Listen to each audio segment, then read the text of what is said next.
Yeah. Madhvi, can we start? Yes, Nisha, we are live now. A very good morning to one and all. Welcome to the INYAS second mid-year meeting, and for this technical session titled Science Communication Needs of Time. Transitions are always stressful. In the current pandemic situation, what worked before might not work now. The way people react to science and scientists has changed, and scientists should not be tone deaf to this changing landscape. Importance of effective and truthful science communication cannot be more than emphasized now. As a discipline, science communication is increasingly recognized as integral to the progress of science by engaging public support and encouraging science in society. What makes for good science communication, and how can someone get started? This session will address these questions, and we have with us one of the most illustrious personalities of science, Dr. T. Ramasamy, former secretary to the Department of Science and Technology, as the keynote speaker. Dr. Ramasamy holds bachelor's and master's degree in technology from the University of Madras and PhD from University of Leeds, UK. He worked on research areas relating to inorganic chemistry in Ames Lab, Iowa, and Wayne State University, Detroit, during 1978 to 1983, and was a visiting scientist in University of Newcastle in UK in 1984. He joined Central Leather Research Institute in 1984 as senior scientist and was his director during 1996 and May 2006. He joined the Government of India as secretary to the Department of Science and Technology in May 2006. During his tenure as Secretary DST for about 8 years, public investments into R&D scaled manifold. Some of the programs initiated by DST during his tenure, like Inspire, PERS, Curie, and many others, have proved as game changers in Indian science landscape. He was instrumental in formulation of STI Policy 2013 by the Government of India. He is a winner of several awards, which includes the Shanti Swarup Bhatnagar Prize for Chemical Sciences in 1993 and Civilian Honours Padma Shri in 2001 and Padma Bhushan in 2014. He is elected fellow to all the major Academy of Sciences. Dr. T. Ramasamy, over to you, sir. Very, very good morning to all of you. Thank you, Nishad. It's of course,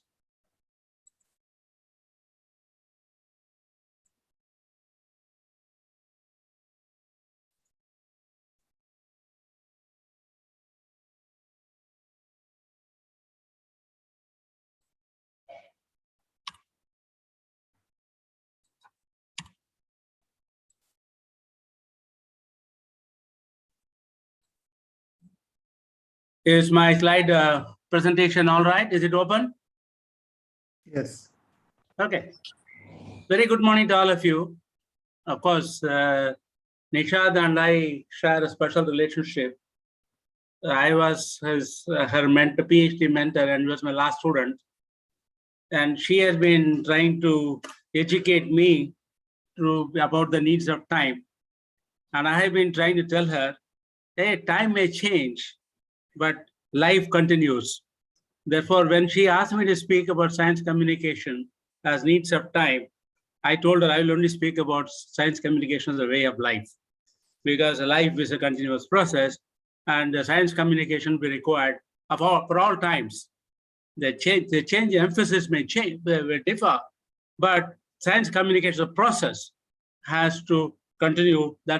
And I think she has been trying very hard. I've been trying very hard, and both without success.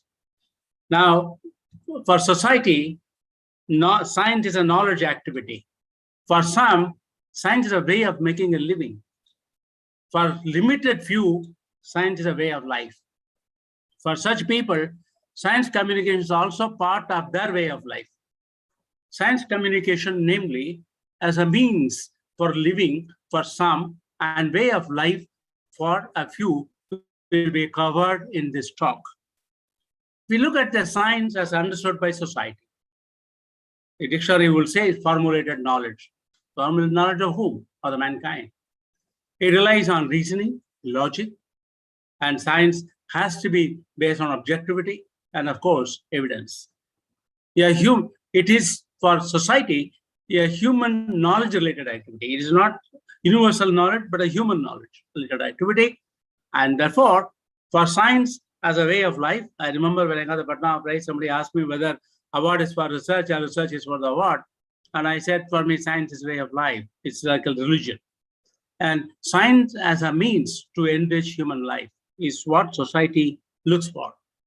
Science as an inquiry for understanding the world and phenomena. The human system always want to be curious. They want a actual life system. So we want to understand the universe.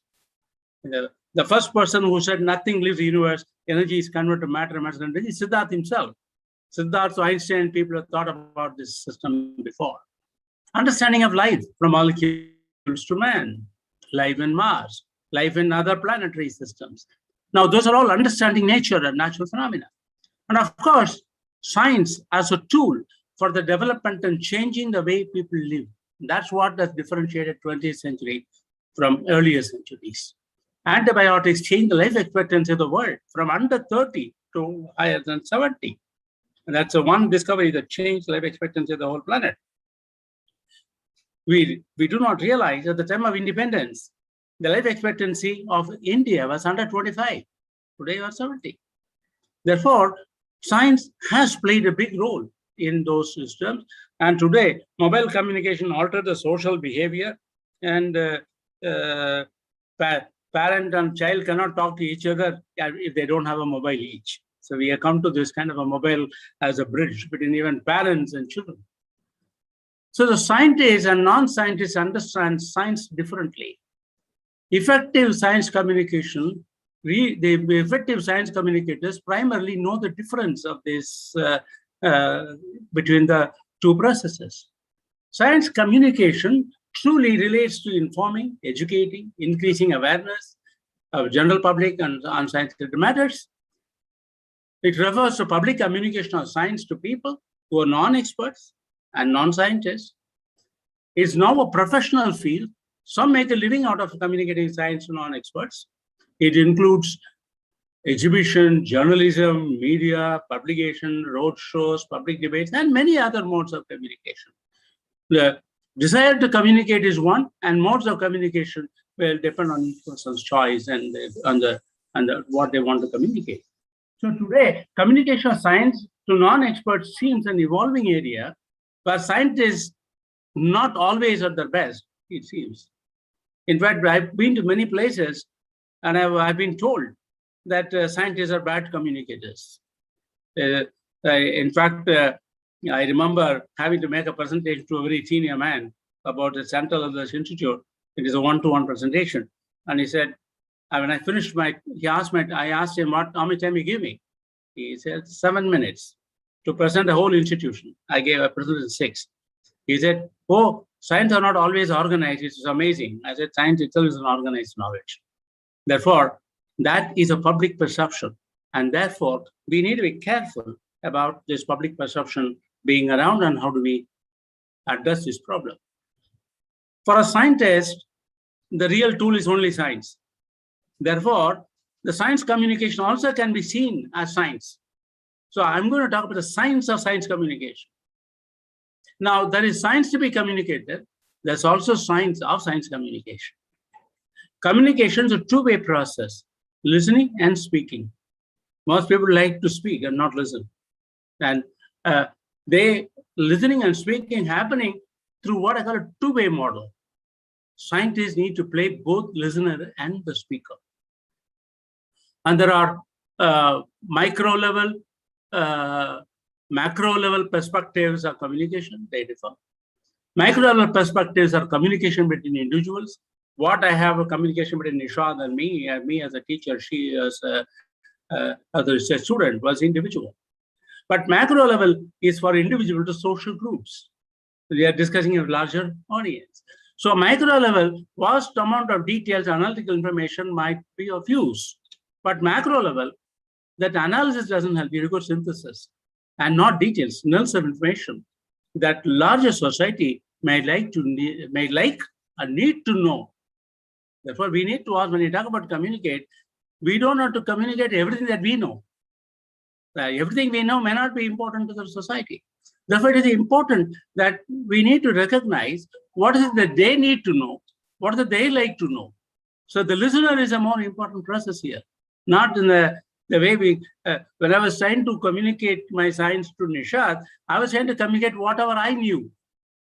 But I need to now ask in a general society, I was trying to prepare Nishad to be a scientist better than me, but that's not true of the society. So we need to ask, what do they like to know? What do they need to know from that perspective? Therefore, the micro level and macro level perspectives may differ enormously. So effective listening and speaking is the essence of science communication. In macro level, these are interpersonal relationships. There's interpersonal trust in providing insights and a clarity of message and information. That's what is required micro level. In macro level, your formation of network, how trust levels travel through the network, not from you, from among themselves. How they trust your work and communicate to somebody else. That's the issue here. Relating forecast to, and we sometimes bring anecdotal experience in this process because that relates better. The story narration. The stakeholder perception of values and messages are important. And we must remember, one size does not fit all. I'm a shoemaker. I understand shoe language. One size does not fit all.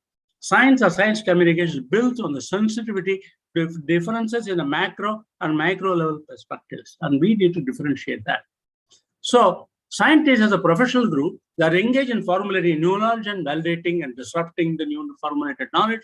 Most people have become more famous by disputing somebody else. No, this is not right. And therefore, that's the way knowledge society builds up its strength. They are people who have understood the foundational principles involved in formulation of any scientific knowledge. Some are driven by the priorities of discovery and advancing new knowledge and pushing the frontier of knowledge, and we call them discovery science. Now, there's another group of people, the society does not always get happy with the discovery. So they're tasked by society to leverage the scientific knowledge capacity to develop applications of knowledge and solve societally relevant problems. And therefore, they become solution designers. There are social expectations. At the time of COVID, people of India wanted solutions to come from scientists. And it's a scientific challenge. That was a social expectation. And therefore, the scientists often form a group of people with high self-esteem and self-actualization. We seek rewards and recognition of peers and some in society. I think there is a sense of symbiosis between the scientists as a group and society. And we need to ask, how do we communicate to each other? If we look at the scientists, if you look at this Maslow pyramid of employee motivation, that is his first tier is physiological, food, water, warmth, security, shelter, sense of belonging, and so on.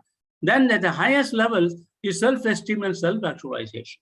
The employee motivation of most scientists at their best, they are at the helm of Maslow pyramid. Their focus of communication is often gaining peer value, recognition, and seek internal fulfillment. They would like to impress either those of you who are under 45 would like to impress the committees which sit in the Bhatnagar Prize, so they can get the Bhatnagar Prize. Those of you who are wanting to get elected to the academy, you like to have the recognition by the fellowship process. Therefore, primarily it is self-esteem and self-actualization. And therefore, the communication systems are in the knowledge hierarchy for somebody knowing to somebody knowing more. And that was the communication process. Micro level science communication perspectives tends to dominate most of the times in science communication by scientist to scientist. Somebody in the developing phase into somebody who is established phase. Somebody in the established phase, somebody is accomplished phase. Somebody in the accomplished phase, somebody in the achievement phase. Therefore, it is essentially a communication among experts.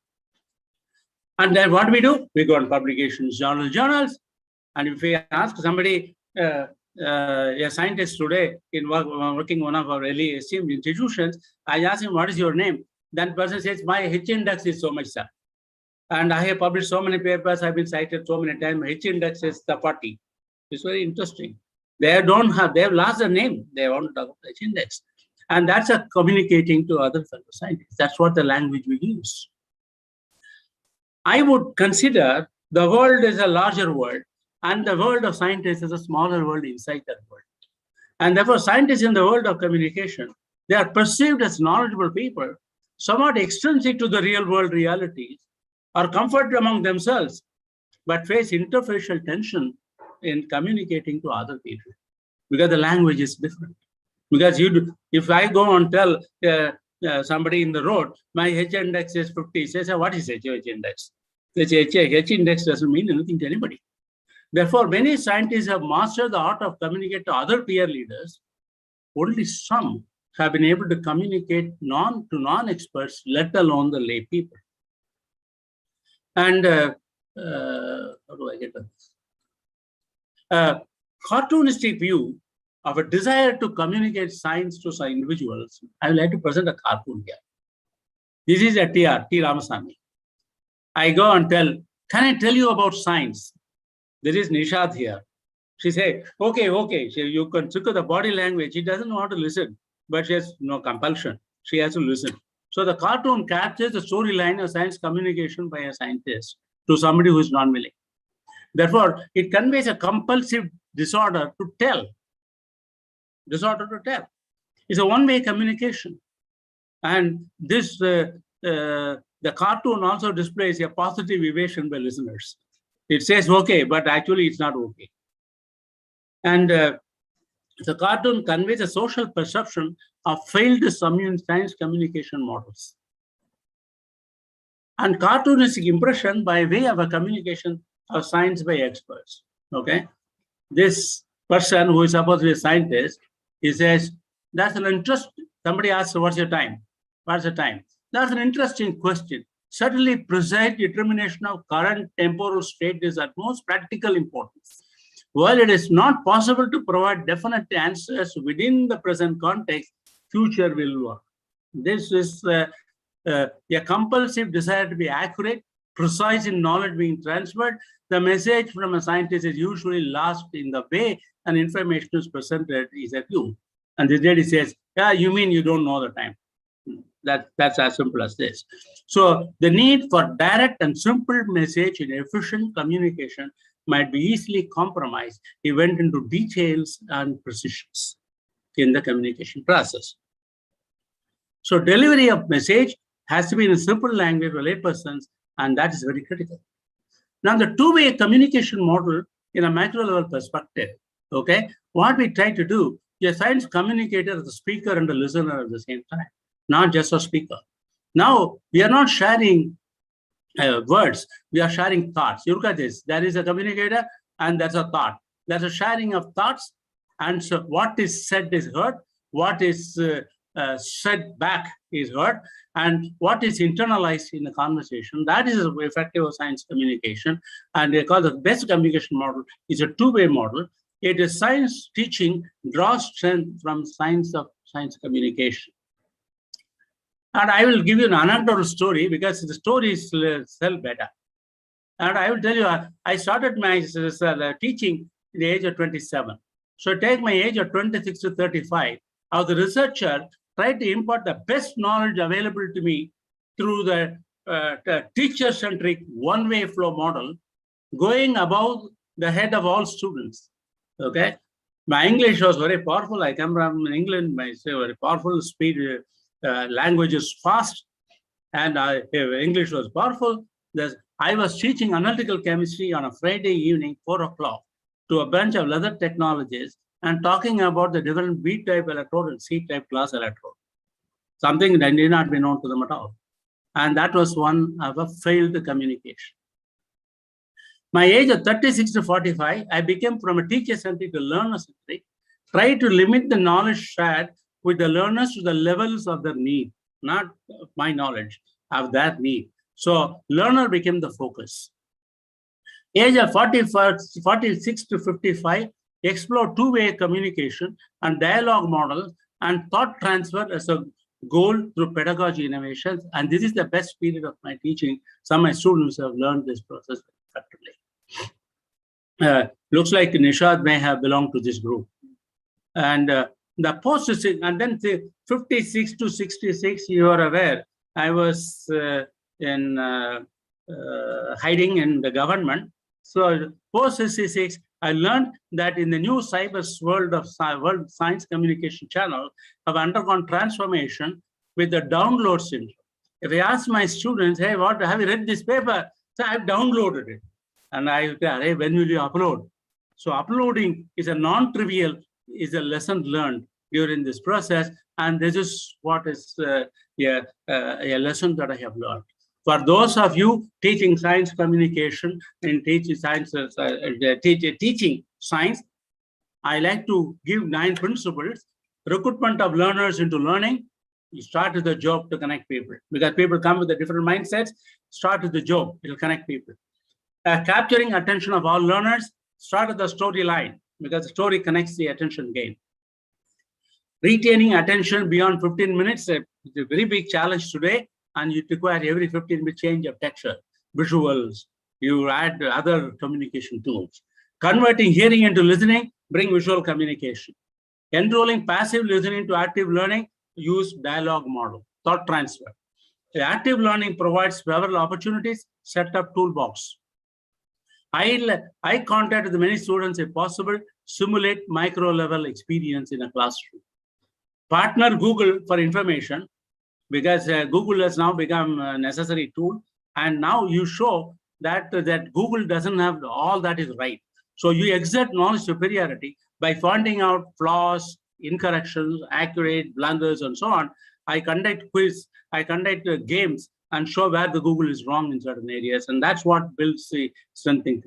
Make the benefits online sharing learning through video backup. Learning at one's own space and time is rendered feasible. This is what COVID has taught me. The number 9 lesson is last 1.5 year lesson. COVID taught me this. I think that's useful. Now, two-way communication model of a micro-level perspective. What is that model? This was the deficit model, experts communicating, society receives information. Here, knowledge transfer doesn't happen. Look at this. You go to society, government, trade, and there is a two-way flow in all of them. Science at some level had adopted one-way flow for information and knowledge, with the society being not able to receive effectively. The two-way communication model involving social networks, multilateral information flow based on dialogue model, they communicate to each other by what we say here. Is more effective in science communication. This is what I call science of science communication, which is important. The dialogue is the essence of communication of science.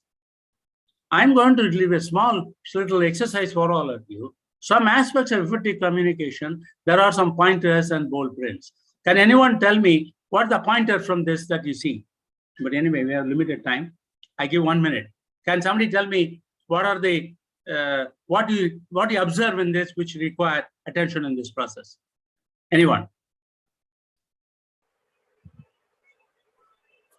Hello? Okay, we have limited time. I'll go on. You see, you look at this: engage, connect, establish, share. These are all tools which become important in the communication process. Bold prints, take-home messages, audience, people, storytelling narratives, and the key points. These are symptoms of a good science communicator. So in a quest, in a process, scientific trustworthiness, scientific rigor, we talk about scientific, there are 12 quality indicators, and these are in, I think you can read English, so let me not go into this process. I think it is impactful, the connection is crucial, connection to the society is important, and that means dialogue. So let me say, every language is structured with alphabets, words, idioms, and phrases, and value through priorities. Language of science is communication with macro-level perspectives. Let me give you what are the language I propose. Could science communication be structured through alphabets and valued through poetry? So I'm going to pick up the ABCD of science communication with macro-level perspectives. A, for asymmetries in prevailing channels of communication, the density of language information transfer. So somebody who's listening to you is not at the same level of scientific training as you are. Therefore, there's an asymmetry already, there's a divide. So there's an asymmetry prevailing in the channels, and therefore density of language is important. Meaning we're being sensitive to the level, to travel of the trust levels across the communication boundaries and networks. Communication is a two-way flow. Scientists as both listeners to social groups and non-experts, and as well as the two-way flow. Differing details of information, from analysis of evidence to of details of information to synthesis of knowledge and else of lessons. Ethos of science communication built on mutual respect and effort to meet minds of listeners. You see, many times we want to tell them, we don't tell people. We don't treat them as them. We did tell others. Now, the world outside the receiving body is scientific information. We must remember, the world is outside the receiving body. The organization of materials for information transfer is a key. Referencing of all the communicated materials to social context of the non-experts is important. We cannot talk to each other. Scientists talking to each other is no issue. Scientists talking to others, you must reference the social context of the non-expert groups by way of two-way communication. Due diligence of what information would interest the target group, and solution science as a link parameter for conveying the commitment of science to society. And of course, science for society is a currency for effective and efficient science communication. There are idioms here. Interest to communicate to the non-experts, effective enthusiasm, dialogue as the essence of communication, involvement with the listeners as the emotional plane, one story that conveys the first sentence in a narrative format. You need to have one story that eventually conveys the first sentence of what you do in a narrative format. Motivation to relate people and not them. Simplicity of the ideas and its daily use in life. Demystifying science is what is today the most essential science communication process. Let me tell you the message of the talk. Science, this is something that I put together myself. Science is defined as a formulated knowledge, seen sometimes as an aspect of truth as perceived. I will call it absolute. It's truth as perceived. As seekers of truth, one might be lost in the process of search for the truth as perceived through science is to reach many and far. The art and science of communication call for a new language, new ethos, different grammar, and purposeful idioms. But they all must follow from one simple philosophy, that science is for the people, of the people, and to the people. And dialogue is the essence of two-way flow of knowledge. Science unlinked to people truly is sterile and without rejoice. At least that's what, at this age, I tell myself and I found. Best scientist is the one who is able to communicate new knowledge to a child with uninitiated the very best. Science communication is not an art, but a science by its own right, and one has to live it for enjoying its fruits. New poetry, science communication of the macro level perspective. Philosophy underlying science communication is to reach people. The philosophy is to reach people. Organization of matter for effective transfer relies on direct messages. Ethos of science communication reside in dialogue, not monologues. Transfer of message is complete only when it is simple and straight. Virtuousness of the message and evidence make the best impact. Yardstick for effective communication of science, to me, is Dr. Kalam in the recent past. Now, we have come to the end of the talk. Let us say salam to Kalam with this particular message of his.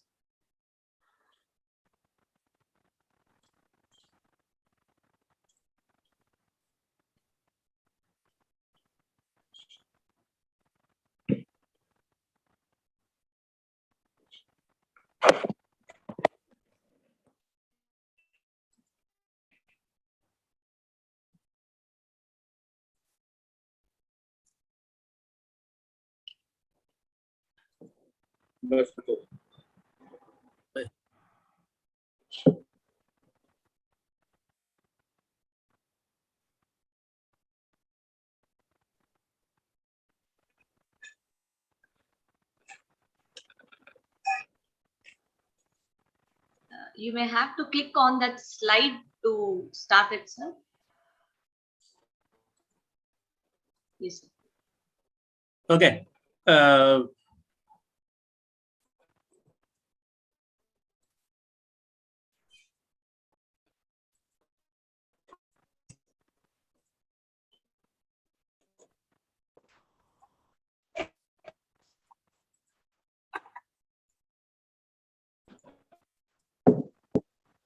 Okay. I think I've come to the end of the talk. I talked about, can I tell about science communication? And Nishad and Co says, okay, that's a deficit model. And that is this dialogue model where the transfer takes place through a dialogue process. So Dr. Abdul Kalam was one of the most effective science communicators of recent past. He practiced science communication, in my opinion, as a way of life. And what is important is for effective science communication, you need to form the network and you must have a trust flow among them for what we say, story narratives, and relies on social intelligence. We must understand that society has intelligence of its own, and we must invest into this process. And I say thank you very much for your patience and the audience. Thank you very much.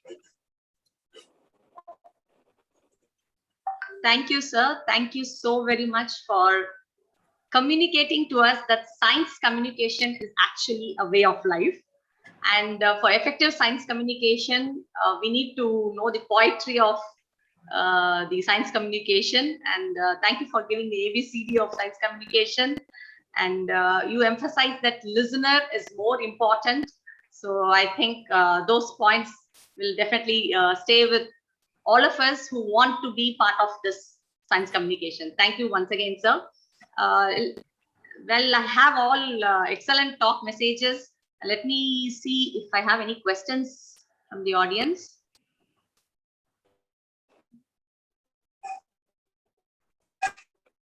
Nishad, may I ask one question? Yeah, please, please. Yeah. So Dr. Ramasamy, I mean, a really exciting talk. I think it made the day. I'm fully convinced because that's something I was understanding so far, that science communication is more an art, but you convinced me that it's not an art, it's a science. And as you also said that there are two aspects. One is, of course, the desire to communicate, and second is mode of communication. So my question is, since we are all doing the research with the public taxpayers' money, can it be still considered as a desire, or it should not be kind of mandatory? I think he's not there. He's disconnected. Yeah, let him rejoin. I think, yeah, he's got disconnected.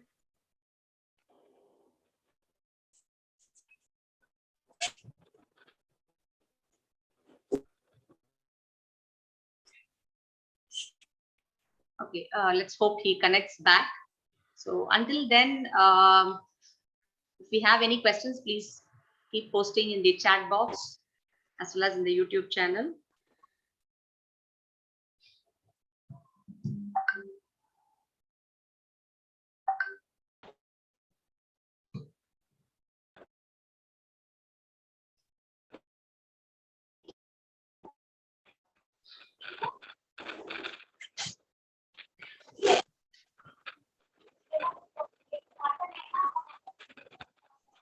Nishad, maybe you can check with him.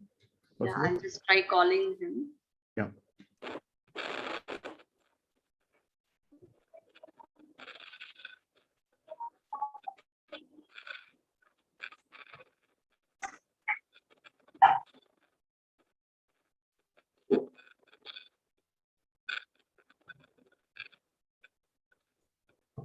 It says not reachable. So let us proceed with the panel discussion. Once he joins in, we will pose our questions to him.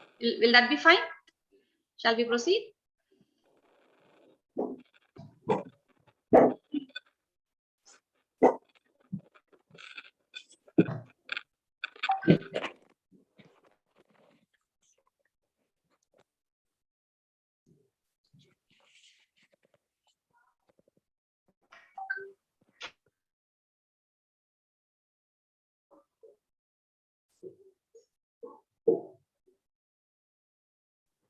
Nishad, perhaps you could try calling him once more if you cannot connect. Says, and we can start. Yeah, it says switched off. So probably he would have switched it off for the talk. Yeah, for the talk. So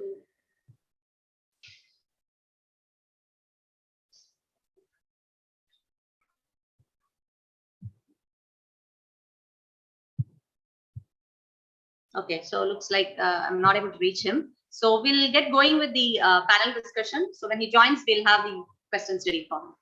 Is this okay? Yes, yes. Yep. Yes. So we have all the panelists already on board. Yes. So now we'll proceed with the panel discussion on this very same topic. The COVID-19 pandemic and the infodemic surrounding it have driven home the point once again on many issues.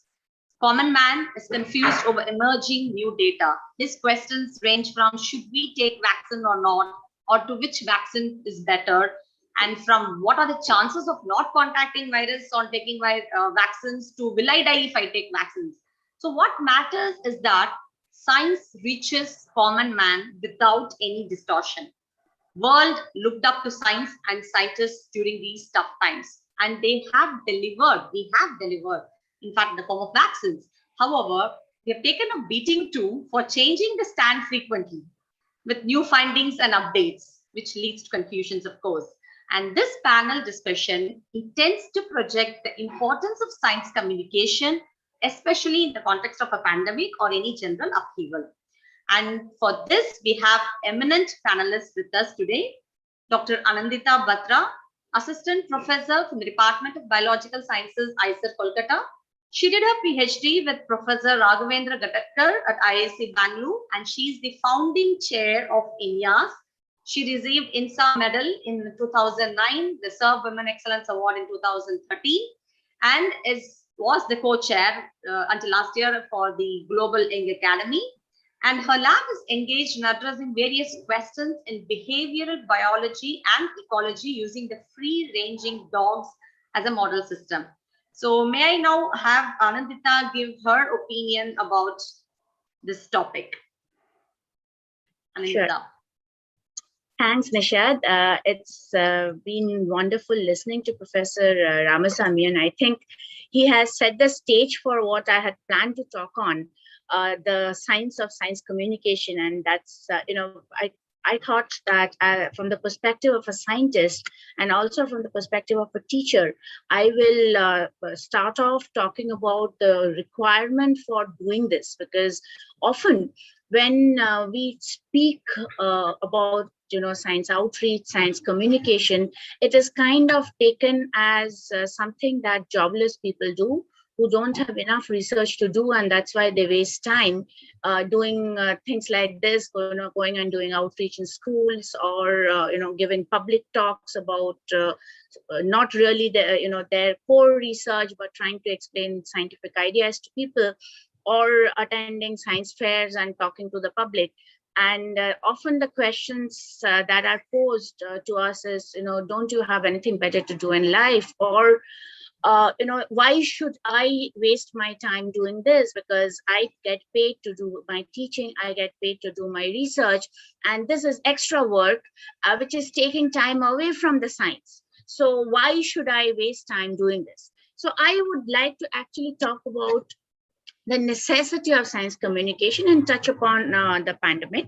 So even before we talk about science communication, let's ask ourselves why we are doing scientific research. So as Professor Ramasamy beautifully said, that for typically for scientists, it is really the enhancement of self-esteem and self-actualization which drives us to do research. It is not always the salary that you earn, or the position that you are in. Of course, to some extent it is for some people, but then the self-actualization or self-esteem, where you are recognized for your research as a scientist, is what drives most people. And scientific research, many of us have come into this field of research because that is what we are passionate about. So I often tell my students that think about it. You are doing a PhD or you are studying science and you want to do a PhD, and you will actually get paid a fellowship for doing something which you like doing. You know, you are following your passion, and the government pays you a fellowship, and you think it's your right to earn a fellowship, which it is, because you're contributing to scientific research and society. But then how much of it is contribution to society? How much of it is contribution to your self-esteem? And how much of it is contribution to the scientific field of research? So we should ask who benefits from the research we conduct, whether it be blue skies research, whether it be very applied research like the very focused COVID research which has been going on across the world for the last 1.5 years. The benefit of research has to come back to society. After all of this, we are either producing knowledge or we are coming up with products. Doesn't matter what the end point is, it has to go back to society. And the funding for research, at least in countries like India, is mostly coming from taxpayers' money. So it's the people out there who fund our research. It is my fish vendor. It is the person who drives the auto rickshaw. It is the person who runs the grocery store outside. It is my parents. It is me who fund the research that we do. It is the funding that we are always craving for. We are applying for funds and we're competing for it. We are going to the DST, we are going to the DBT, but at the end of it, it is not money which has been produced out of thin air, or other than a very few rare cases of funding coming from the industry. Most research is being funded by public money, taxpayers' money. And then what right do we have to demand more and more funding for science? We joined the March for Science and we said that we need more funding for research.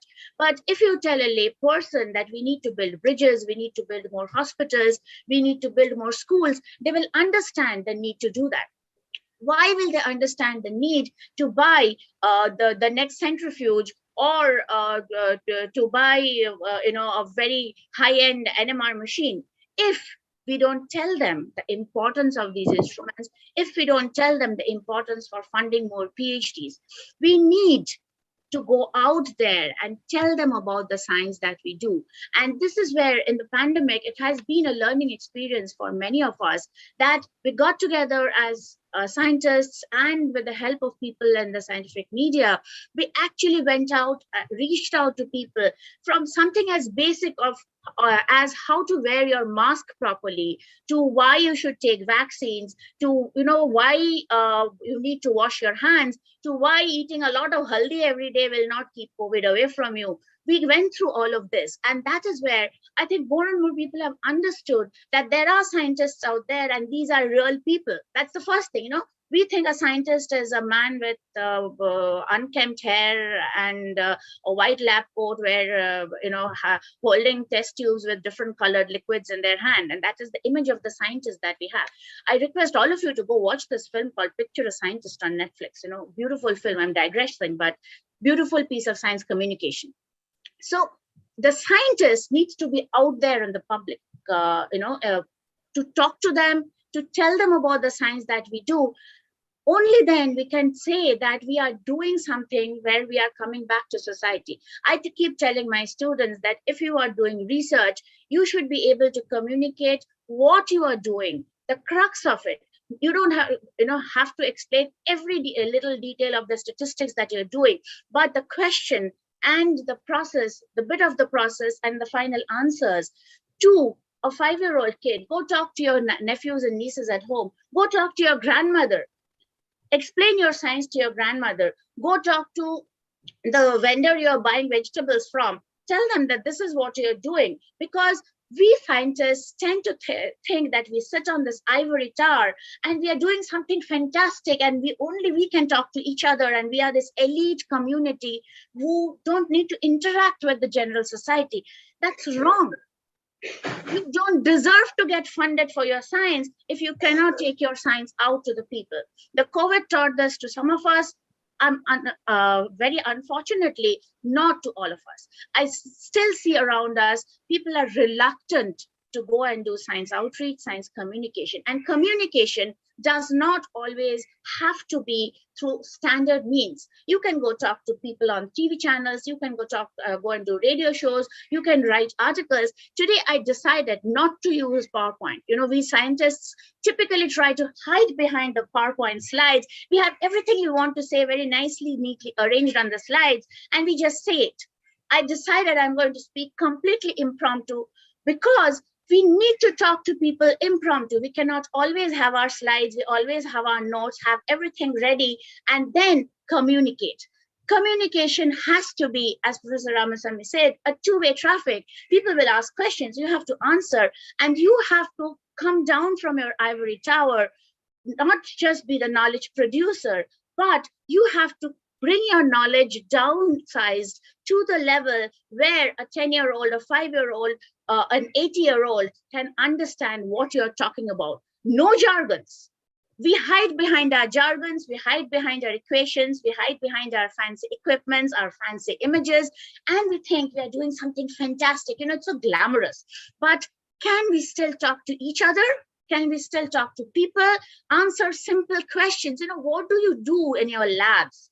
You know, what on earth are you doing inside those labs and with those equipments? What are you spending these crores of rupees for? Why are you demanding more money? Can we answer these questions with simple, logically consistent answers? We keep talking about the scientific temper, which is lacking in the country. We keep talking about pseudoscience and about superstitions, but what have we scientists as a community done to combat this?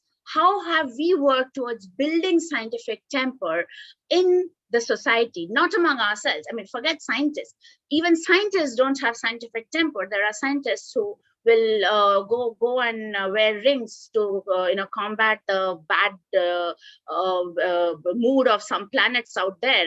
That is a completely different ballgame. We don't have scientific temper ourselves. But even to the people out there, even to a school kid, we say we want them to take up science and do science. But as Professor Ramasamy so beautifully showed in this cartoon, okay, is the typical reaction. Science is heavy. Yesterday, my son was saying, oh, chemistry is so boring. I have to keep mugging up stuff. And I was thinking of Shubhajit, who will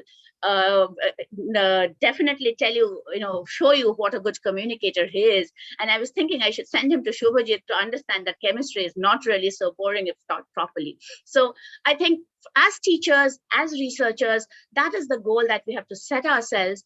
And we have to work together as a community, work together with science journalists who do this as a profession, and with our students, motivate them to do more scientific outreach, motivate them to communicate science to every person out there.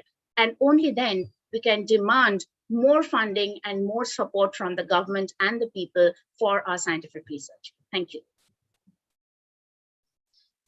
Thank you so much, Anandita, Associate Professor at IISER Kolkata. I stand corrected. So you have asked very pertinent questions like, why are we even doing a scientific research? And how much of it is actually a contribution towards the society? And how do we tell a common man the need for funding, the need for buying an instrument, right? Why he will understand why we should lay roads or run a fast train?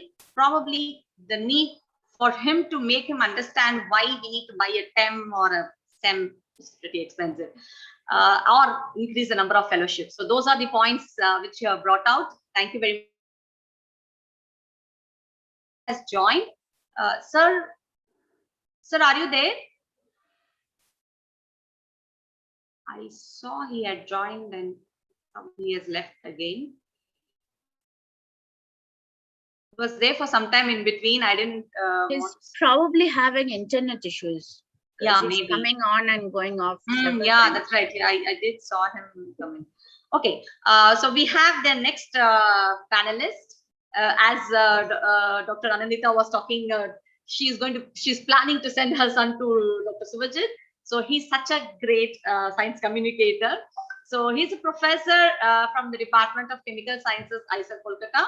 He did his MSc from IIT Kanpur, and he did his doctoral research from University of Victoria, British Columbia, and a postdoc from Columbia University, New York.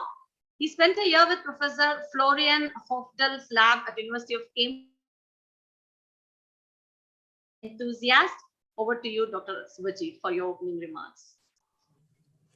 Thank you very much. I think I am very fortunate to be in this panel and also to be an audience. I mean, the morning, the way it started with Dr. Ramaswamy's talk, it's very inspiring, and it's always wonderful to listen to him. And each time I listen to him, I learn something new. And thank you, Anindita, for your wonderful opening of this panel discussion. So Anindita actually touched upon the importance of science communication. Why should we communicate science to the mass? That is one very important thing, and it's more relevant now during the pandemic than any other time. It's always important, of course, but now particularly it's really important. So I'm going to actually say something else, a little bit different from what you have been talking, Anindita. So, I sometimes ask myself, who am I? What is my role as a human being? What am I supposed to do? And who am I? That's what is my identity. Now, without getting into philosophy, without getting into too much of Vedic knowledge or anything, just very simply, if I ask this question, I am primarily a teacher, right? I work as a professor here, but I am a teacher. So what is my role as a teacher? Well, to nurture our children, our students, and give them proper education. So what is education? Education, as it is well defined by one of our own Mahapurush, Vivekananda, he said education is the perfection that you already have within yourself, right? So what kind of perfection? So I'm basically, you see that I'm self-interrogating. I'm asking one question after the other from the previous answer. So what is the perfection that I have? It's a very difficult question, right?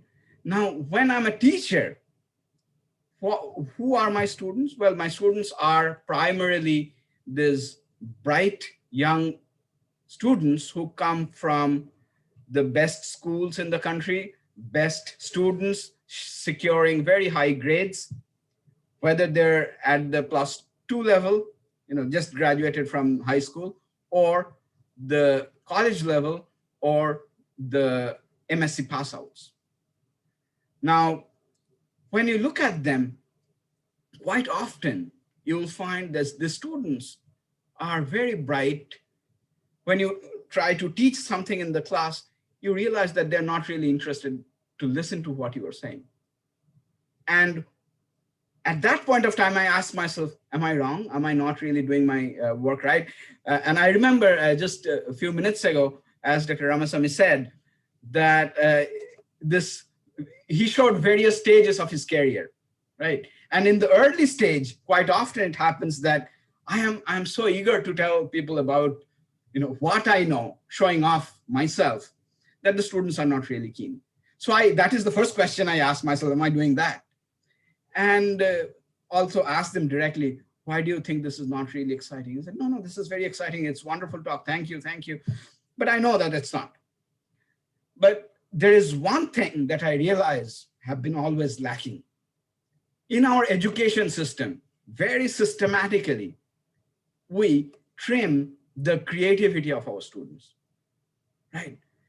Our students, I mean, look at a child who is 5, 6, 10, 12, 14. As you go along their age graph, you realize that the creativity that they had initially would go down. A lot of school children are very keen in drawing, painting, making clay model, depending on wherever they are. A lot of girls are very interested in this floral decoration, this rangoli decoration. I'm not trying to put a gender type, but a lot of students are this way. And then at this age of 17, 18, when they come to us, they're already tired. They have worked so hard to crack the IIT exam or to crack any similar exam like that. They're tired. They did not, the time for creativity was taken away from them. They were told that this is your job, do well in the exam. So with time, their creativity, the thing that kept them alive, that gave them the energy to live, things are taken away from them. And as a result, I personally feel that a lot of students, wonderful, wonderful students, very brilliant students, are getting depressed. We deal with them on a regular basis. A lot of students, very bright students, have problem with depression, problem with motivation, and we see extreme cases even. All of you do. As teachers, you must be experiencing this with the students. So the question is, what should I do? As an individual, as a teacher, do I have any role? And I thought, well, of course, I can take my teaching job quite seriously, do my best, but there is something else I can do. I can perhaps nurture their creativity, something that they had within themselves. And initially at IISER Kolkata, many of us who are interested have set up various clubs to nurture creativity. Anindita herself was a part of this photography club, the drama club, and so on. I myself was a part of this arts club. And we had a wonderful time with our students. Our students loved it. But with time, we realized that maybe there are more things that we might be able to do. And just a few years ago, this wonderful discussion came from some of the students. I remember Arunita Banerjee was one of the students who was very much enthusiastic about it. And there was another student from Earth Science. I cannot remember her name right now. So they said, let's publish, let's produce a science magazine. I said, well, sure, great. Because you realize that once you start a platform like this, you are actually going to nurture various skills that the students have already. You would require people who would contribute to the art, to the visual media. There would be people who would be writing. There would be people who would be doing all sorts of other things. And at the same time, these students are scientists. They also are scientists. They need a platform to communicate their science. And it's a two-way traffic. As Dr. Ramaswamy just a few minutes ago mentioned, that it's a symbiosis between the society and the scientist. So what better platform can we have other than this? So I was all excited, all up for it. And we, in systems like many other systems, there are some degrees of bureaucracy. You have to get permission from him, her, this, that, but we got it done. And thanks to everyone who supported us. And we came up with this magazine, science magazine called Cogito 137. Okay, Cogito means I exist. So we exist. This is our existence, an example of our existence. I probably have a copy somewhere over here. And so we were extremely proud, but on the way, we saw that the students who were involved in these were primarily self-motivated. We started with only 3 students who were part of this team. And today, within 3 years, this number went up to 25, but these are the editorial team. Other than this editorial team, there are lots of students who contribute their writing, write-up, their painting, their drawing, graphic design, and so on.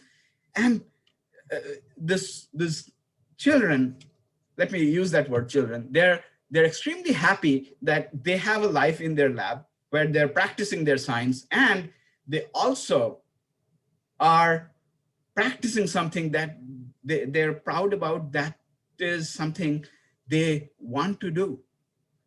And this gives me a satisfaction as a teacher that maybe I'm doing something right. As again, Dr. Ramaswamy was mentioning Nishad's example that he mentored her. And I exactly in the same way feel that I am actually mentoring quite a few students, not just in my research lab, but also in a very different domain, which is actually going to be beneficial to the society. And these days, we are even expanding our horizon. So we basically started off with a small SciComm magazine for our own ISER Kolkata community. But today, within this short period of time, we have expanded. We are taking write-ups from the audience from all over the country, from Delhi University, from Calcutta University, some of the other ISERs. The other thing that we have been doing is often we feel that we in a broader sense, of course, have failed to take care of our women scientists, understand their problems, giving them the proper platform. So this Cogito 137 has special section for women scientists, and then this is sort of in collaboration with all the other ISERs, we are trying to project them and let the audience know the difficulties that they face, the challenges that they face, and the success stories that they have. So with this, I think I'm taking quite a bit of time. Maybe it's good time that I stop and talk about just one or two challenges. So you understand one thing, when you start off with a platform like this, there are several things that you need. Number one, motivated students. So this is basically a chain reaction. Once you see the students are seeing the wonderful magazine, many of our own students are inspired. I said, can I join your group? Wonderful, yes, please do. The other thing that is very much required is keeping the team intact. You understand that as you grow as an organization, not everyone thinks the same way, right? So everyone would have difference in opinion, and that comes up. But as a team, we need to exist. That is a very important thing that I need to emphasize to many of these. Oh, thank you, Anindita, for sending this link. Yes. So you guys can check this out. There are several issues. Issues means problem. Issues means the issues of the magazine. Please check them out. The other thing that is required is support, money. And I think there was a question for Dr. Ramasamy by one of our members who was there in the audience, said, is there any way we can get support from DST or any of the funding organization? So I think since you are here, maybe you can enlighten us too, a little bit. It's good time that I stop, and thank you very much for providing me the platform. And thank you everyone for being here and your wonderful insights. Thank you so much, Dr. Subhajit. In fact, you had really stressed upon how we must nurture creativity and skills among students, and how it should be a two-way traffic. And kudos to you for having come out with a science communication magazine. In fact, being a chemist, I think you have set a chain reaction in go. So this should be the way forward. And I think we have Dr. T. Ramasamy with us back. Sir?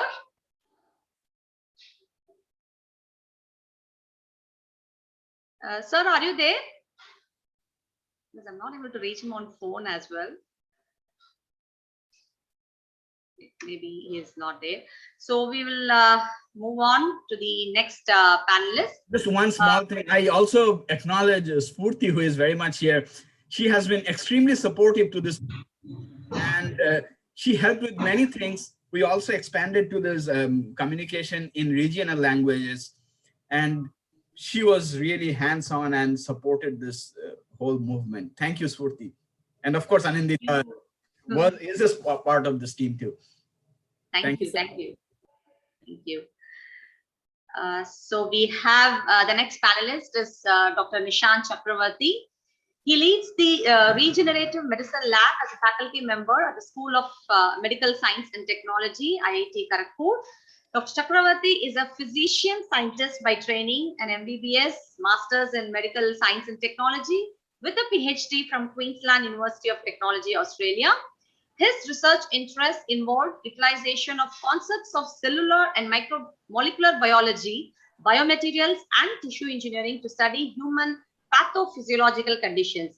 He has several international research publications, and he's an elected member of the Royal Society of Biology UK and INYAS. He's also a recipient of several awards, and especially the Outstanding Doctoral Thesis Award and Institute Silver Medal, IIT Kharagpur. So over to you, Dr. Nishant. Thank you very much, Nishad, for that wonderful introduction. And thanks to all the panel members, and especially our keynote speaker, Professor Ramaswamy, an excellent talk. And thanks to Anindita and Shubhajit as well. Shubhajit, I really enjoyed the talk. So it's really amazing how these small steps that we are taking towards science communication, I think they are definitely going to go a long way. Although it's probably just the beginning, but definitely the much needed things. So I would like to briefly share about the experiences that we have had during my faculty tenureship, which is not very long yet, but generally with the IIT experience and the NSS experience that we have. So the National Service Scheme, if I think most of us are aware of it. So this is one of the good initiatives which I found, which can be a good way to reach out to the entire rural community, specifically when we are talking about science. Now, we often are talking about how to reach out to the masses, but what we encounter is that most of the times when we are discussing about this, we are mostly talking to people of a certain level of intellect and understanding of the subject. But the real need probably is when we are, as Anindita also rightly pointed out, that this is essentially the research which we mostly conduct is by taxpayers' money, which is essentially every countryman. So how do we communicate our work to the people for whom it may be extremely difficult to understand any of the technical jargons that we commonly use? So with this NSS initiative, what we try to do is teach students in the rural communities. Like, for example, at IIT Kharagpur, we have adopted some of the villages around the campus. And we have, like, each year we have around 1,500 students divided into 15, 16 groups. So essentially we have around 70 to 80 odd students for each of the units. And each of these units, of course, during the pandemic time, it hasn't been easy. So we have tried to do a few things online, and I'll talk about that. But prior to the pandemic, what the students mostly do is visit these schools, and they impart science education to them.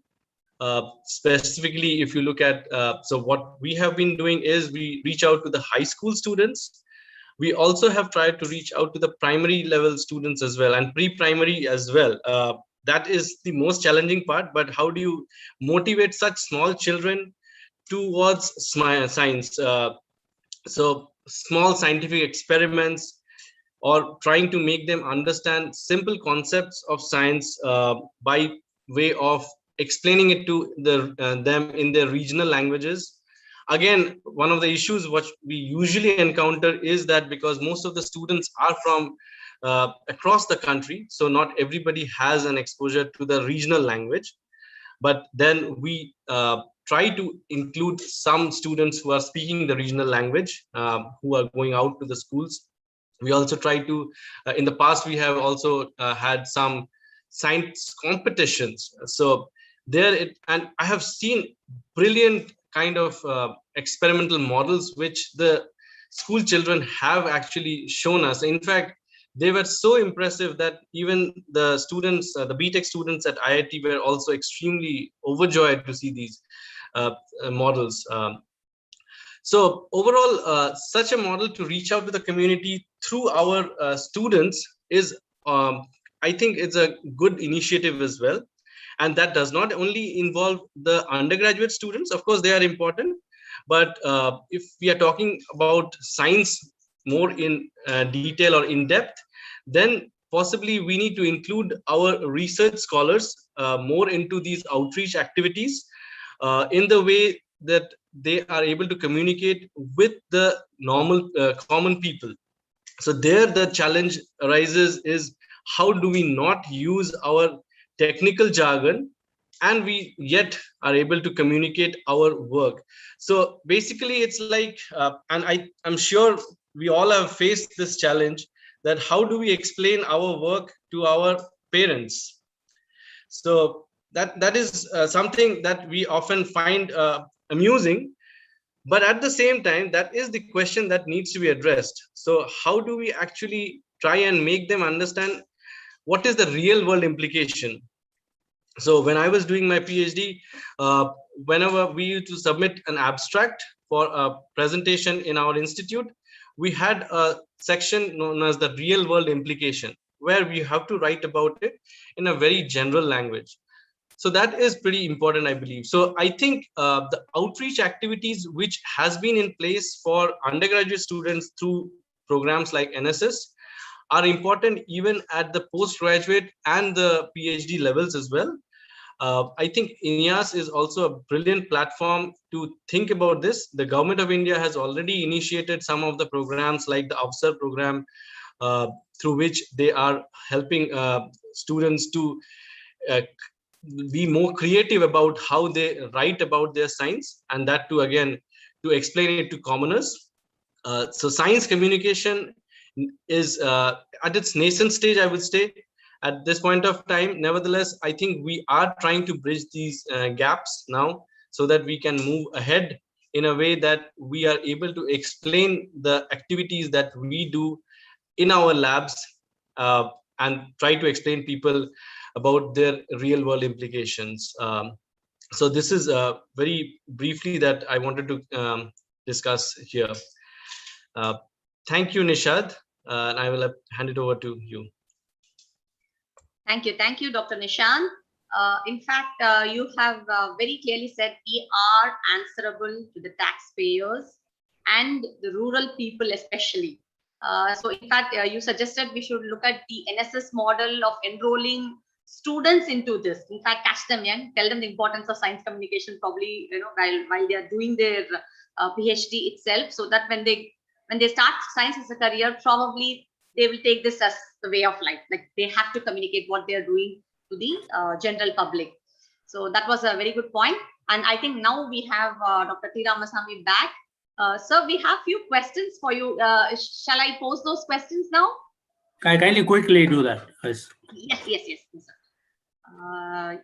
The first question is like any specific method or way of science communication we have to follow when we communicate with tribes and underprivileged children specifically. This is from Monica Jain of Search and Research Development Society. You see, but this is not just children and tribes alone. I think we have to sense the stakeholder. The stakeholder will differ. And I think it is the two-way model I talked about, essentially recognizing what they need and then connect the bridges. And there are organized methods for linking to we talked about the tribes and the underprivileged people. I think the privilege is always we make. So-called underprivileged are man-made. It is not God-made, nature-made. And they are more privileged than us in some respects. And I had an encounter with an Adivasi in Bastar district when I was there to CLRI. And I learned from that tribe something about Marabalan, which was truly unknown to people in CLRI. Therefore, I think we have to build a relationship first. Then you could talk about what they need and engage in the same plane. I think it's quite possible. Yes, next slide. Next question. Yes, the next question is, scientists are still disconnected from society, especially in Indian context. They are presumed as people working in their own world, despite so much of efforts by several government organizations. So what is the way forward to address this issue, both at scientific level and community level? This is from Pooja of INYAS. Hey, Pooja, this problem is global. So don't make it only national. Okay. The good thing about it, when we have electricity failure, we go to the neighbor's house. They have the little electricity, we are at peace. Therefore, the scientist not integrating with the society is truly world over. And our system is more exaggerated in some respects because we are very few. Scientists in a society is a very few people. And we need to really look at this process. In fact, the scientific awareness of the country is higher than this is done. A study done by INSA was done, some scientific understanding of this process in 2000 or something. The level to which the children get engaged in science in this country is far more than other places. The scientists, by profession, focus themselves so much inward looking process. They fail in communication, forget about others, even their own houses. If you ask my sister-in-law, she will tell you how a non-communicative Ramasamy is in the house. That, I think, is a responsibility. We have to address it, not from the government, but from individual scientific community itself. Next slide. Next question. Sir, the next question is, does DST have any science communication program? Yes, we have. We have a special funding program, special system for science communication. We have a children club, science club across the country. And there's a major program on science communicator. In fact, we have funded people for undergo science communication education training itself. Fellowships are available. Yes. Thank you. Thank you, sir. So those are the questions. And of course, everyone expressed. Yeah, Chandra. So Dr. Ramasamy, wonderful talk I was mentioning. So I have one question. You mentioned about science communication, the two aspects of it. One is the desire to communicate, and another one is the mode of communication.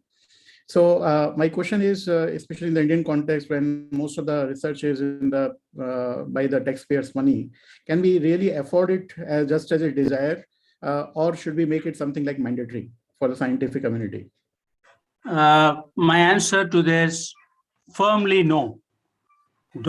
Anything done out of compulsion will not have the same value. The communication is truly has to be mind to mind. It cannot be by an orderly process. And I believe scientists also need, for their own self-interest, build that ability, because that's and because today everything becoming obligatory in this country. We are super governed. I think let us not bring this mandatory. I strongly object to this mandatory process. It has to be one. It requires education. It requires school level preparation, teachers preparation, college level preparation, and I think leaders have to communicate themselves well. And I believe in the whole world, in science communicator, there is no better person than Kalam.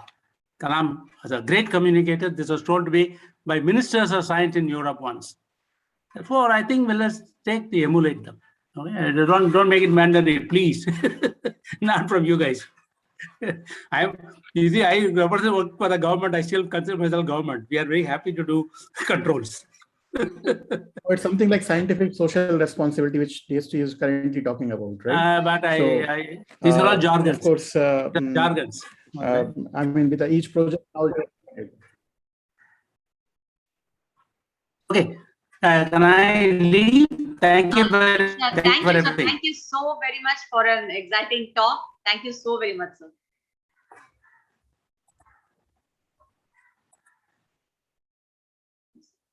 So we move on. Our next speaker for this session is a science journalist herself, Miss Purti Raman, and she's based out of Toronto, Canada. And she was the founding managing editor at Research Matters, a science news website from India. And she began her career in science writing in 2016 after a stint as an engineer at a leading tech company. She includes everything science, and she reports on published research, interviews scientists, writes opinion pieces and features, and produces podcasts. So apart from Research Matters, her articles have appeared in Deccan Herald, The Print, The Daily Pioneer, Factor Daily, and AGU Blogosphere. And she's a recipient of AAS UREC Alert Fellowships for International Science Reporters 2019, and the Asian Scientist Writing Prize in 2017 in the Merit Prize category. And she's also a member of National Association of Science Writers. Over to you, Ms. Murthy. Hi, good morning, everybody, and thanks, Nishad, for the introduction. And it's great to be on this panel to just talk about from a perspective of somebody who is making a living out of science communication. And I think I'm talking to, all other panelists on this panel were, doing this out of passion, but I get paid for this and make a living out of this. So I just wanted to bring in two important aspects to this discussion. One, with all the enthusiasm that I see on this panel with scientists wanting to do science communication, that's great. When I started out in 2016 as a science writer, this was not seen at all.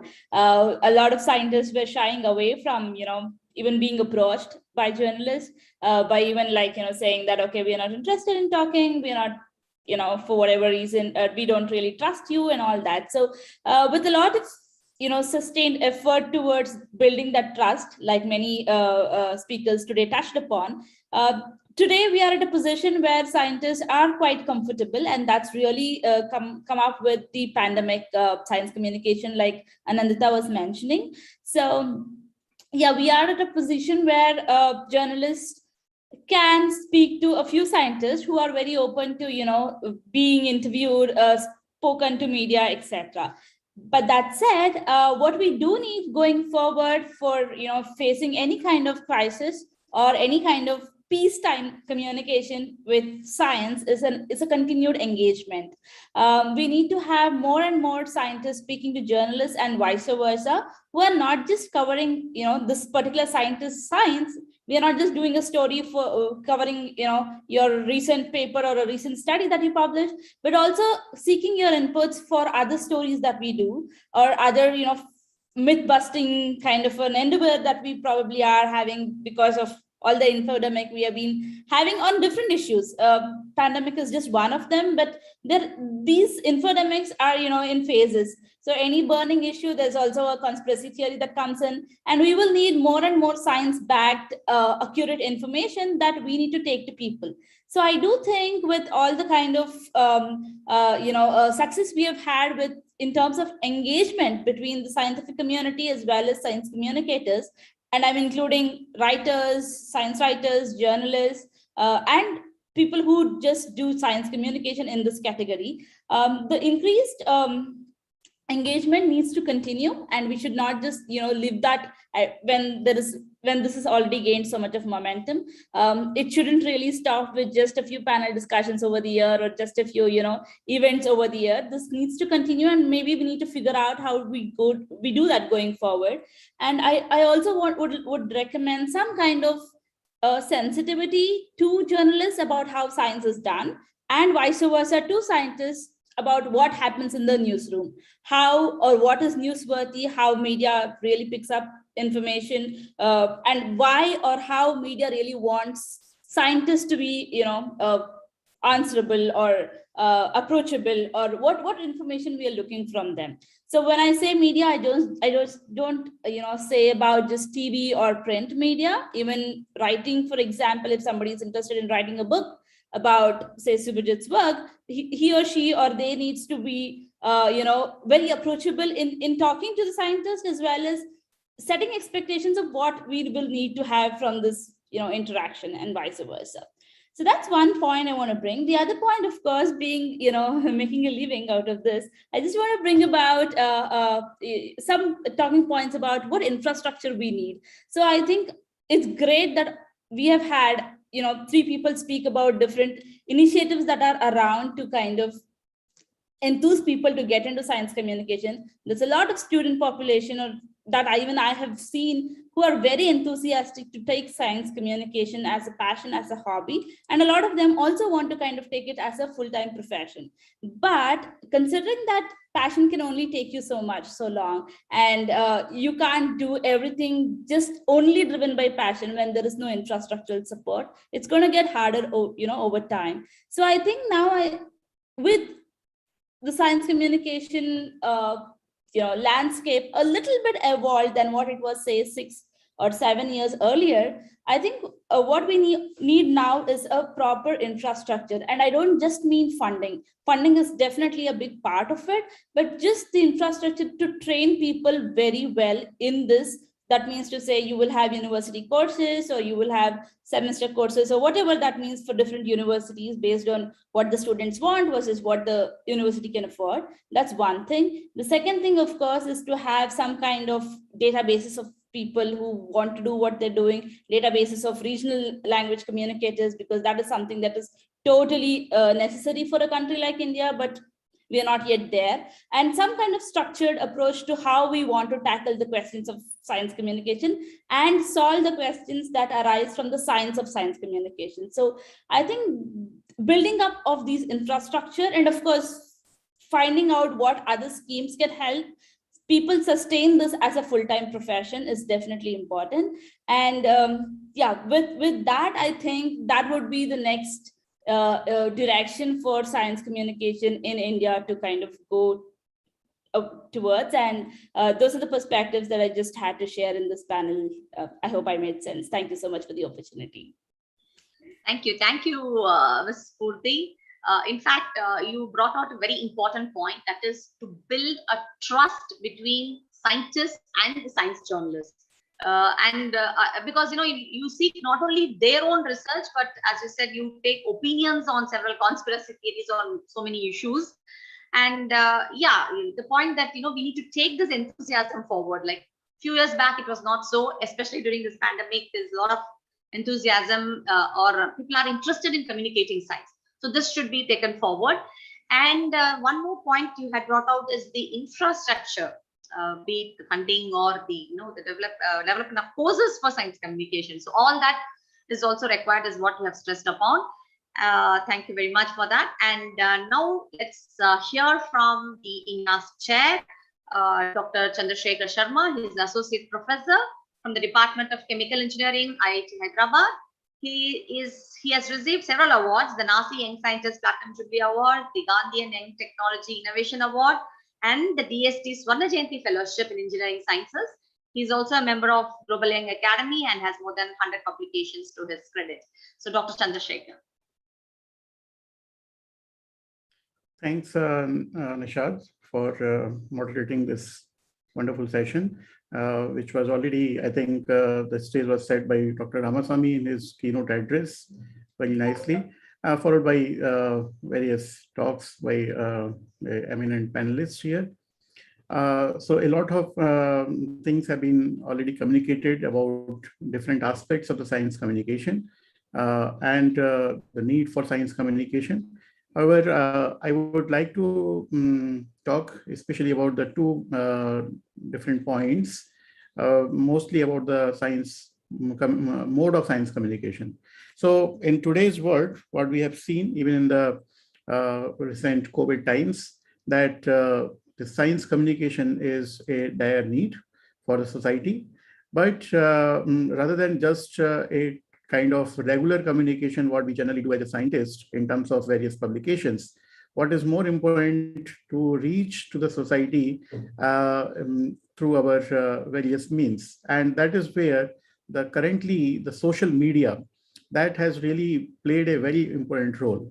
Of course, when we talk about the social media, I would say there is a word of caution here, because use of the social media for science communication is something like double-edged sword, because sometimes you are also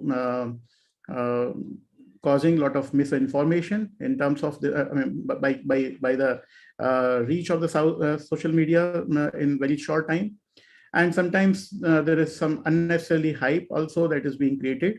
Of course, that is where the science journalist can play a very major role, as also mentioned by Spurti in previous discussion, that there is a communication needed between the scientist and the journalist, science journalist, which are very few in the country.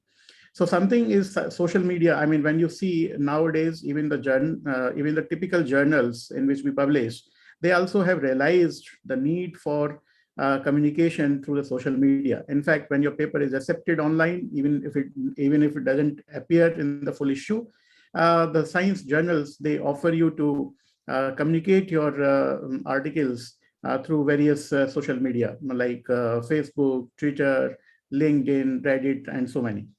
So that something brings out the necessity or the change in the mode of communication even in the area of science. So social media is one platform which we cannot really ignore in today's time, and that is one of the most powerful tool nowadays for quickly disseminating your information. In fact, in that way, I recall a discussion with one of the top scientists. That was, of course, in the joking mode, but that's something very serious message into it. That when your paper is rejected number of times, then I think this is the most read paper what you had.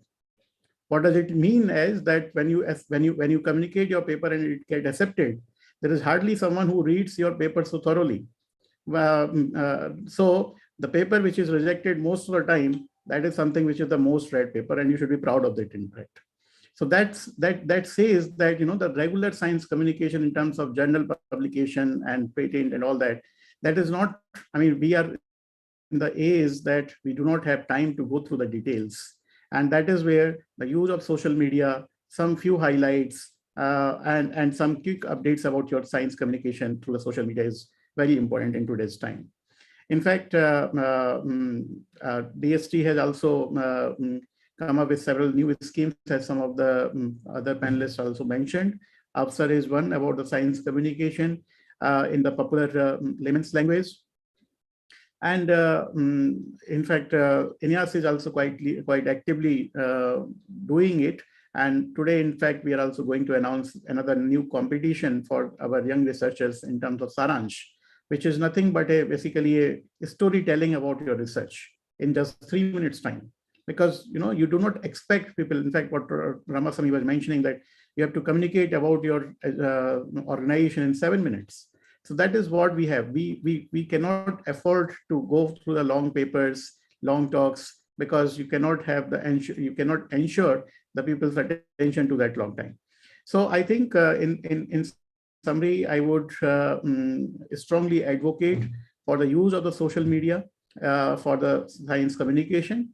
But as I mentioned, with a word of caution, because we should avoid unnecessary hype by having catchy headings and all that. And also there is a need to avoid the misinformation, which can also be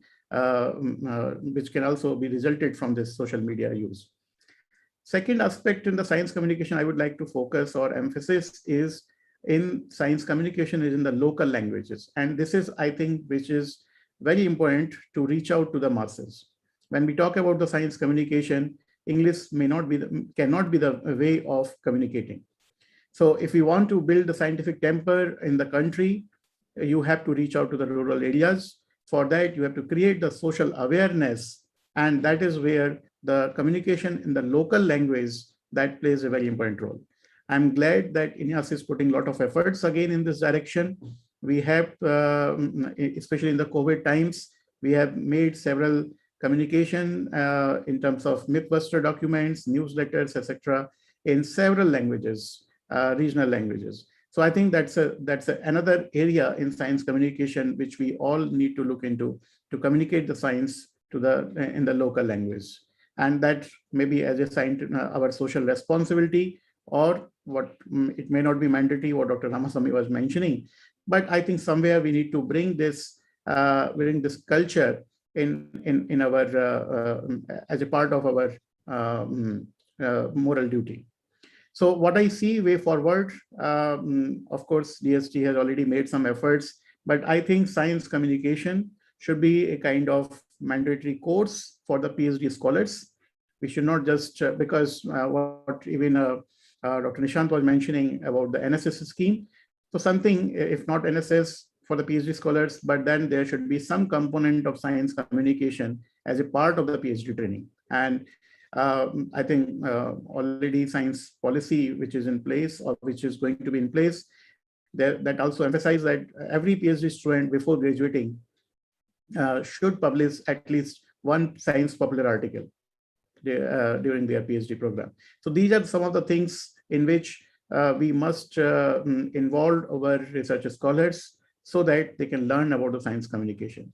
We should also organize a lot of science communication workshop and competitions, and I think that's where INYAS will definitely play an important role in the future. So with this, I would like to hand over to you, Dr. Nishad. Thank you, Dr. Chandra. In fact, you very beautifully brought out the power of. In fact, Ms. Purti also was saying the same thing. It helps actually the science journalists also to know that this kind of research is being done. That's what she was saying. So I think definitely we should tap the power of social media today. Of course, you did add, with caution. So that is always there. And the second point, if you really have to reach masses, talk in their language. So the regional language as a medium of communication is very important. And you also highlighted what INYAS is doing in this regard. So thank you very much for that. Now I have a few questions which has been posted. Let me start with my question, first. Here. One of the biggest challenges with science communication is that the scientific process is rarely final. A reader or audience member may ask a question with the hope of getting a simple yes or a no for an answer, but the actual answers are often conditional, because as scientists, we know the experimental conditions, and it requires further investigation as well. So this disconnect can sometimes lead to frustrations as well as mistrust. So how do we overcome this, and how do we communicate to the people who are asking that question? So shall we start with Anindita? Your comments on that? Yeah, that's a very important point. In fact, this is something that we have faced quite a bit during this pandemic, because people said, oh, who keeps coming up with new things every day? We don't trust who anymore, things like that. So I think it's important that we give a clear answer, but also important that we tell people that this is to the best of our knowledge at present. But the answer that we give should not just come as a yes or no. At least that is the way I do it. I try to explain why we think this is the answer. So, often that's the best way, best way to learn to do this. I think all of us who have kids have gone through this, because the typical way of telling kids is, do it because you're being told to do it. And that is where they lose their interest in following whatever is being told to them. But if you explain to them that, I'm telling you this because if you do ABC, you might be harmed in XYZ ways, or, this is going to be bad for you. And so if you explain to people the logic behind your current state of knowledge, then they will understand, and they usually do. But of course, when there is new knowledge and things change, COVID variants, this, that coming up, now the vaccine works, now the vaccine does not work.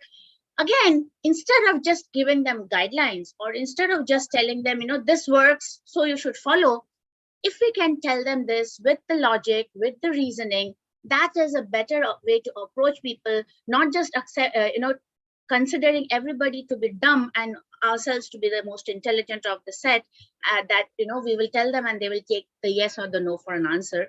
That is my way of doing this. Yes, thank you. Thank you, Anindita. Dr. Subhajit, your take on this, how do we deal with this?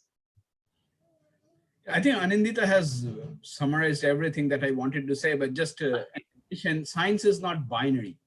Science is not just yes or no. Yes. Science is basically a logical progress, right? So if someone asks me a question, right or wrong, yes or no, before I give that answer, I try to explain or build up the logic and then ask them back, what do you think, right? So I think this exercise does take an effort, does take some time. And in many cases, science communicators have to invest that time to build up that logic, to propagate that logic to our audience. I think this is what is required. I'll stop there. Thank you. Thank you. Now, another question. In fact, this came to my mind when Dr. Ramasamy also was talking about we should start with a joke and communication through humor reaches.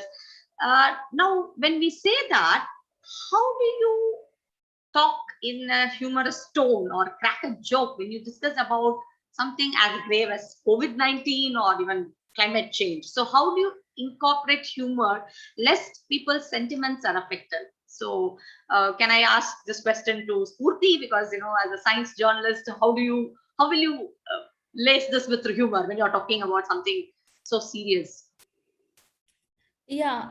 So when we talk about, say, I'm just taking the example of the pandemic alone, there are different phases that we've lived through, because 1.5 years is a long time for the same thing used to we have it. talked to you.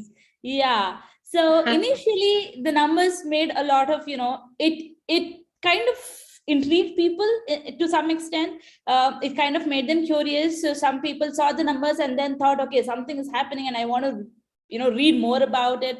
So there was more interest to interest for explainer articles, and then you had media talking to you about why this is happening, why you should wear masks, or things like that. And then yeah, and so those numbers as just statistics made some kind of sense. But over time, of course, people got fatigued looking just at the numbers, because one, it was scary, and also just numbers, what does it mean? So we've been seeing numbers for over months now, so what? So, and now by then, for communicators and for writers and for journalists, you also have lived experiences. So there's like simple experience of going to a vegetable vendor with a mask on. You are trying to say something, the other person is not able to understand. So these are like lived experiences where you can connect. Everybody can connect with that, and that's how you bring into this, to a narration saying that, what, this happened. It could be your lived experience, or it could be someone else that of, anecdotal evidence, any of that sort. And then you say, this is the new reality. This is what we are living with. And that is how, all of this makes sense now. I'm doing this. My vegetable vendor is not able to understand. Instead of giving me some vegetable, I got something else home. But yet I wear a mask because of whatever reasons. And I bring in the science there. So that's, one other way of looking at it. Things like climate change. So the recent IPCC report did come, and sometimes it is required to kind of scare people to some sense. I don't mean scare in the wrong way, but to actually tell them the fact without giving false hopes. I can't keep saying, despite the fact that so many scientists are saying that this is a tipping point, I can't write an article which is very, very hopeful to say, okay, nothing is going to happen in the next 10 years. That's not the lived reality, right? We are seeing already what's happening with climate change. So I think sometimes as journalists, we do have to really bring and tell the truth as it is, but also take into sensitivities like you just mentioned. When things are very grave, there is going to be fatigue set in. And when there is already a fatigue, you can't really move people. So you need to, just come about by humor. Humor works, but of course, not all the time. Nothing works all the time, and there's no one shoe fits all kind of an approach. Okay, thank you. And your take on this, Dr. Chandra? Would you like to add something? Yes, I think. Because I know you're quite a humorous person. So. No, well, I agree with Spurti that it's not something which works all the time. And well, in fact, nothing works all the time. That's also true. But I think apart from humor, what is more important and what basically can catch the attention is, something like some infographic or video messages, because I mean, people are, especially in the COVID times, people are really tired of reading the articles and opinions. So I think if we can communicate the same message in a cartoon, in a short video, 1-minute video, I think that would be more effective. So we need to, that's why there is a need to change ourselves as per the time to communicate the same message in different ways, so that we still remain effective. Okay, great, thank you. Another question which we have is, it is an axiom of science communication that you cannot convince a science denier with facts alone. most science deniers don't have deficit of information, but a deficit of trust. So how can you build this trust? Now, we have a community of people who are science deniers. They just don't believe in science. So how do we communicate with such people? So Dr. Nishant, would you like to go with that question? Sure. I mean, yeah, you have raised a very pertinent point, and I think this is something that we have witnessed a lot during these pandemic times. So the best way to communicate this is by showing sheer facts. But again, the just plain and simple facts are pretty boring for many people. So I think as was being put forward, humor plays a great role in putting facts as well. So for example, basically sarcasm, I would say, is an intelligent form of humor. So it conveys the message where people probably find it entertaining as well. But at the same time, you can convey some important messages. For example, wearing a simple mask or even the social distancing that we have been trying to impart to people as a way of preventing this has found its difficulties to reach out to the community. But then you can start with something funny in the sense that you say that this gives you a very good reason to stay away from your relatives whom probably you don't want to meet immediately.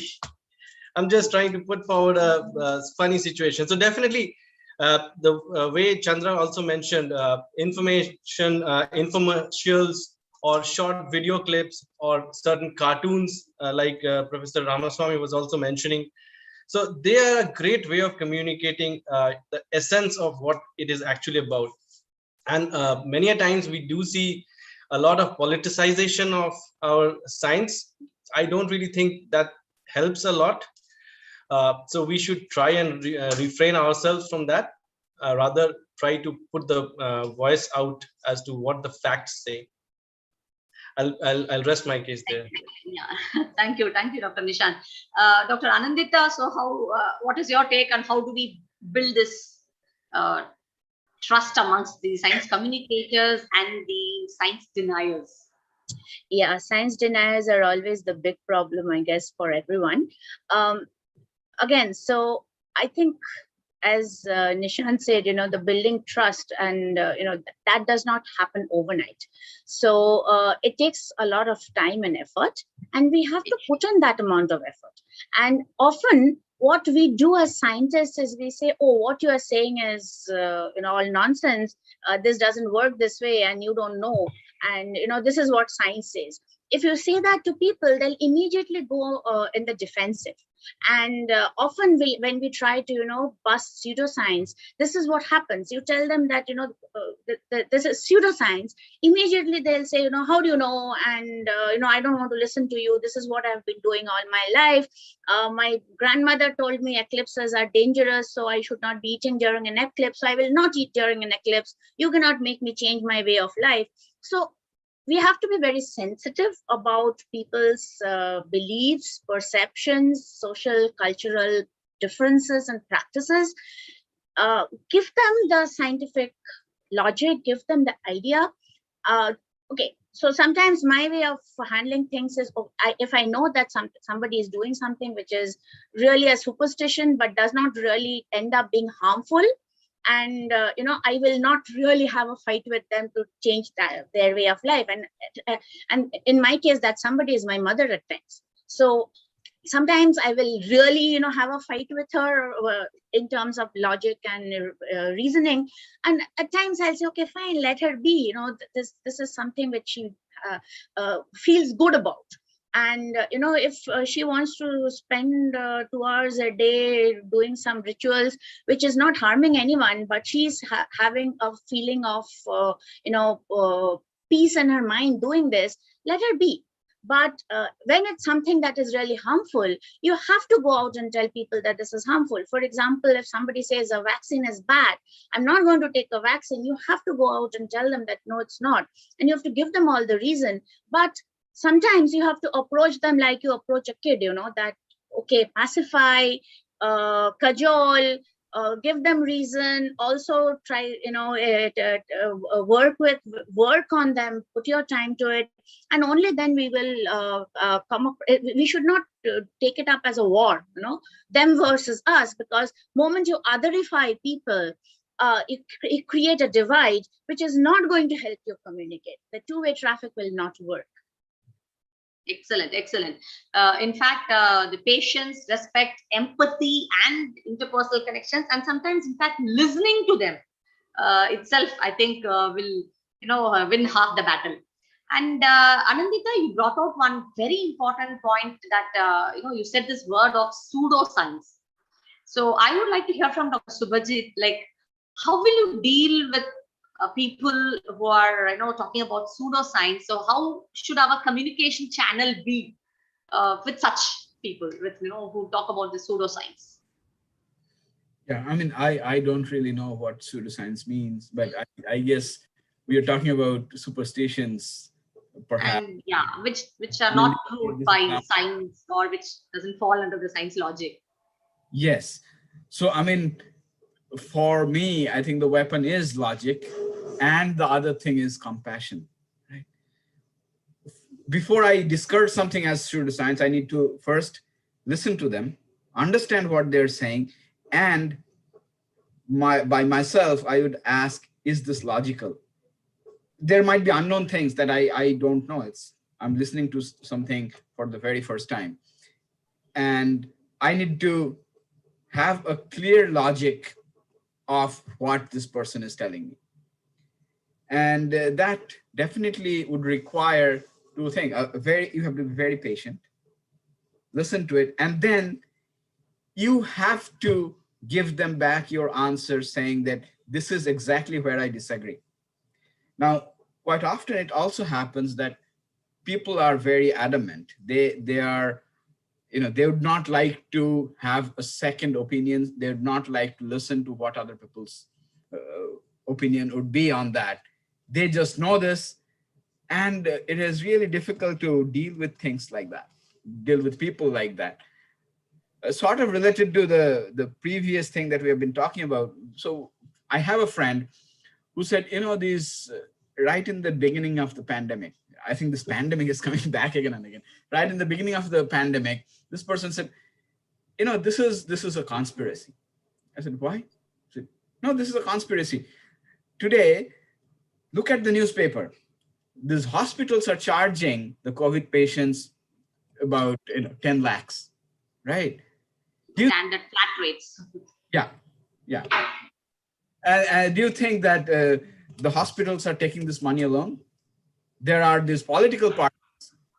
I'm not going to name any party, but there are political parties who are going to get a big share of this. So this is basically, these people have cold and cough. They labeled this as COVID, and people are being hospitalized. People are making money out of this. So it's not really pseudoscience. It's something that they're saying, which is quite illogical. And when you try to tell them why this is illogical, they're not ready to believe you because they are very biased against certain political parties. This can happen with religion as well, right? So there are people who have very strong belief on certain things without having any proper logic.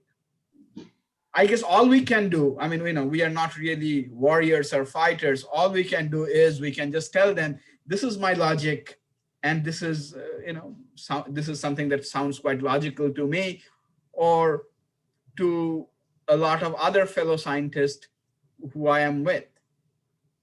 Give it or take it, it's up to you. But we also have to be definitely compassionate towards these people. I mean, don't alienate them, because you need to go back to them once again and tell them, where do you stand now, and again have some sort of discussion or argument, whatever it is. Thank you.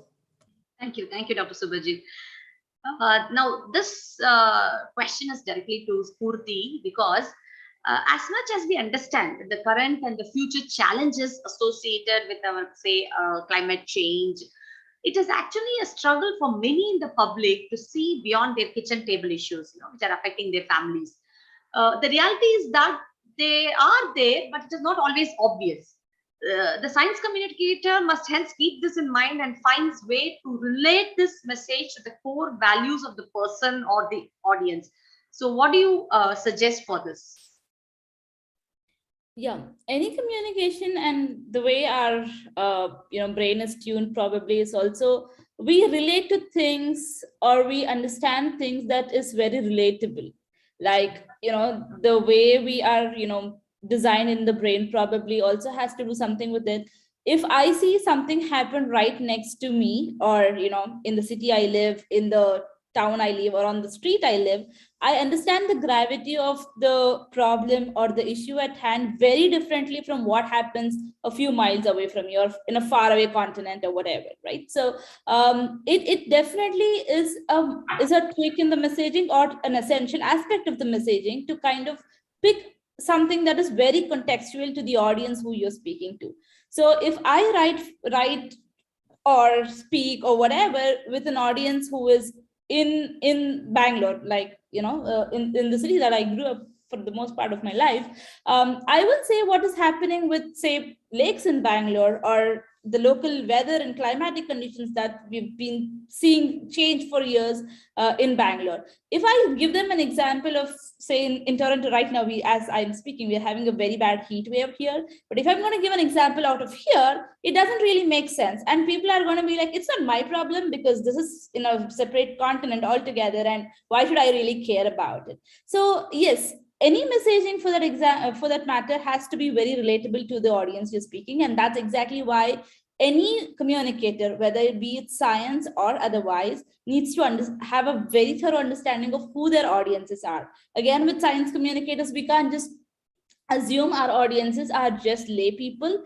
Well, they might be, but there can also be differences in their age, differences in their backgrounds, differences in their socioeconomic status in the society, etc. So I think being mindful of all these aspects as communicators, as people who are, taking the message to the public of any sense, is not just our, it's not just a feature that we need to have, but also our obligation and a moral responsibility is what I think. So making it relatable is absolutely an essential component of any messaging. Thank you, Spurti. I think we have touched upon most important aspects of science communication, to almost all aspects of science communication. And it has been wonderful listening to the eminent panelists, because I know each of them is passionate about communicating their work, and not only communicating their particular work. I have seen this, Anandita, Chandra, to really take extra efforts to do something back to the society, in their positions as chairpersons of INYAS. I think they have brought in such a huge change in this science communication world. So I thank all the eminent panelists and the keynote speaker for their valuable thoughts into this. And I think we have a lot of points to take home today. So I hope whoever has been listening to this have enjoyed this session as much as I have enjoyed moderating it. So thank you all for being part of this. Thank you. Thank you so much for the opportunity. Bye-bye. Have a good day. Thank you. Thank you, Nishad, for organizing the session. Thank you, Nishad. Excellent session. Thank you, Nishad. Thank you, Nishad. Thank you. Thank you, Nishad. Thanks to all panel members, and thanks to also keynote